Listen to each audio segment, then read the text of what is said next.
একদিন দুই ব্যবসায়ী মরুভূমির পথে চলছিলেন। তাদের পথ দীর্ঘ এবং কষ্টকর ছিল। সূর্যের প্রচণ্ড উত্তাপে তাদের গলা শুকিয়ে যাচ্ছিল। হঠাৎ তারা দূরে একটি ওয়াটার পাম্প দেখতে পেলেন। তারা দৌড়ে সেখানে গিয়ে দেখলেন পাম্পটি শুকিয়ে গেছে। প্রথম ব্যবসায়ী হতাশ হয়ে বসে পড়লেন। তিনি বললেন, সবকিছুই বৃথা গেল, এত কষ্ট করে এলাম অথচ এখানে পানি নেই, আমরা তো শেষ হয়ে গেছি। কিন্তু দ্বিতীয় ব্যবসায়ী চারপাশ খুঁজতে লাগলেন। তিনি কিছু দূর গিয়ে দেখতে পেলেন একটি কুয়া। তিনি চিৎকার করে বললেন, দেখো এখানে একটা কুয়া আছে, হয়তো এর পানি ব্যবহার করে পাম্পটি চালানো সম্ভব। প্রথম ব্যবসায়ী উদাসীন ভাবে বললেন, পানি তুলতে আর সময় নষ্ট করার দরকার নেই, আমাদের কপালে কিছুই নেই। কিন্তু দ্বিতীয় ব্যবসায়ী হাল ছাড়লেন না। তিনি কুয়া থেকে পানি তুলে এনে ওয়াটার পাম্পে ঢালতে শুরু করলেন। প্রথমবার কিছুই হলো না, দ্বিতীয়বার কিছুটা শব্দ হলো, তৃতীয়বার গড়িয়ে পড়তে লাগলো স্বচ্ছ ঠান্ডা পানি। প্রথম ব্যবসায়ী হতবাক হয়ে তাকিয়ে রইলেন। দ্বিতীয় ব্যবসায়ী হাসলেন এবং বললেন, জীবনে যারা সমস্যা দেখে হাল ছেড়ে দেয়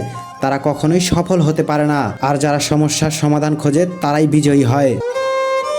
প্রিয় বন্ধুরা, এই গল্প থেকে অনেক কিছুই শিখার রয়েছে। কখনোই হাল ছেড়ো না। যে মানুষ নিজের সমস্যা দেখে বসে থাকে সে কখনোই কিছুই পায় না।